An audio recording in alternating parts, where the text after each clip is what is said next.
I'm here on my magical thing with Caroline Wise. Caroline, it's lovely to have you here. Lovely to see Former you. proprietor of the legendary Atlantis Bookshop in London. Writer, speaker, I should say magical tour guide to the British Museum as well. Magical practitioner, of course, and publisher who reprinted the work of Kenneth Grant in the late 1980s, organizer of the Goddess conferences in the 1990s, and now working at Starfire Publishing. Caroline, it's lovely to have you here. Thank you so much for joining me. Yeah, thanks for having me. Please may we see your magical thing, Caroline? Okay, my magical thing is this fossil. Can you see that? Oh, yes. It's an old fossil.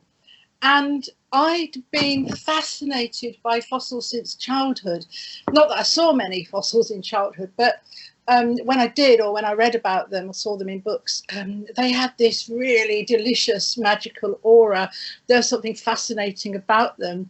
And this one that I've got here, I'll tell you more about later, is about why it's a magical thing. But this one is an Orthoceras is the name it's been given. I don't think it knew itself by that name in the past, and it also has a name Longhorn because its body went back into this long elegant horn, which is kind of interesting to me as well, that I was drawn to this because I didn't know about that for years till after I had it.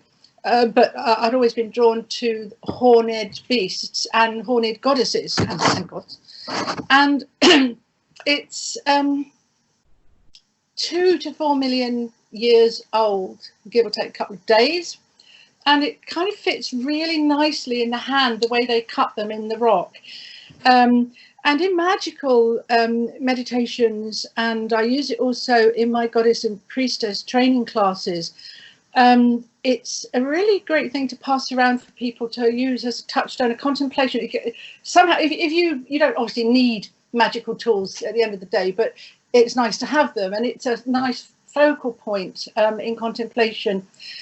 And being so old, it takes us, we often hear about ancestor worship, don't we, in the magical arena?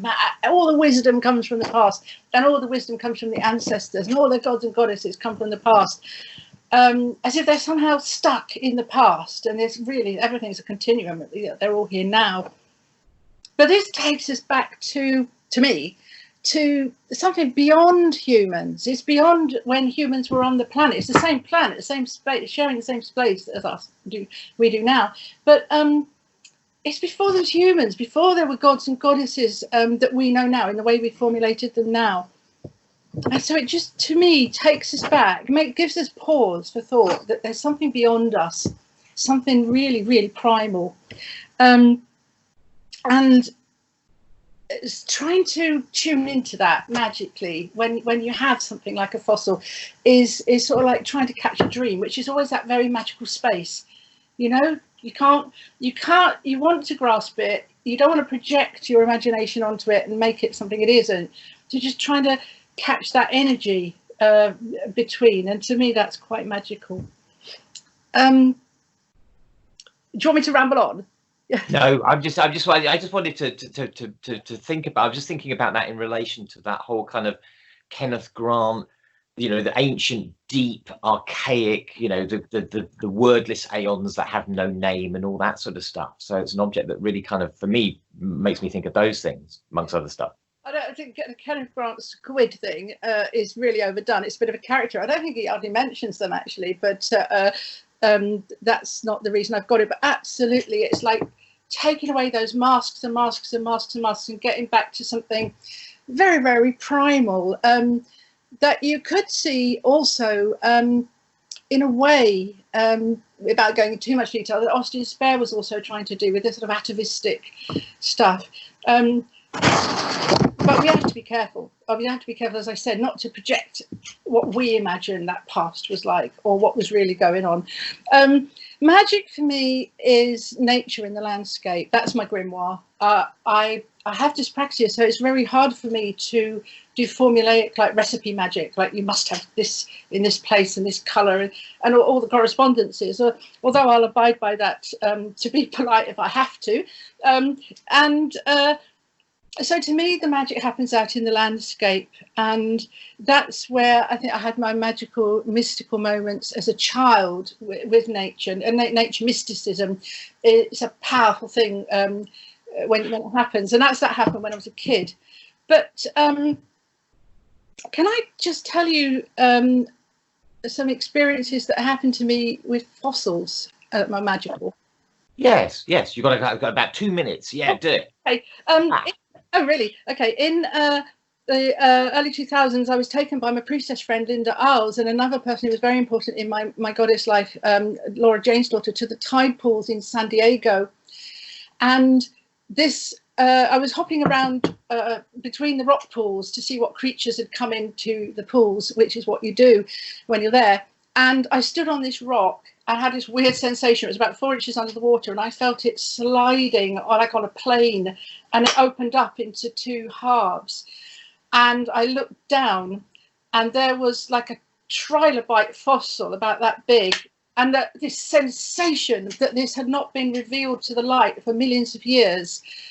Not only did that send magic coursing through me, but what really was magical was it was iridescent with peacock blue and pink and green, and all the minerals were shimmering, and that was the most amazing magical experience. I'm very, very grateful that Linda took me there and that happened.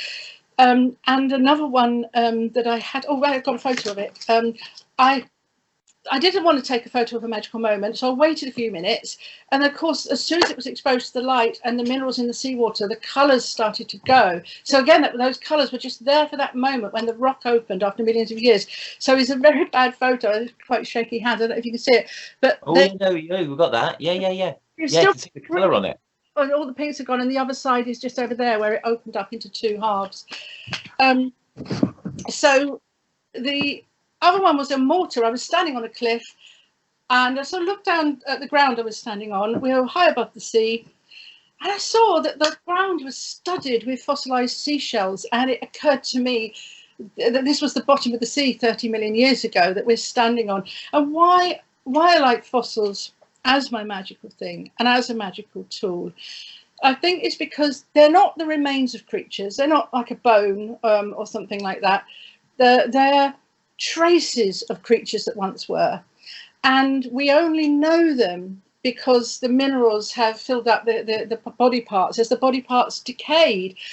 So they're like solidified ghosts to me, and that to me is a really magical thing. We've got a little solidified ghost there. That's my Caroline, that's fantastic. Thank you so much for sharing your amazing magical thing. Hold it up one more time. Let's have another look at the solidified ghost. Oh. Just one more look. Look at that. Thank Beautiful. You. Fun. All right, my friend, that's lovely. Thank you so much. I'll see you soon. Nice to talk to you. Bye-bye. Good to you. Bye-bye.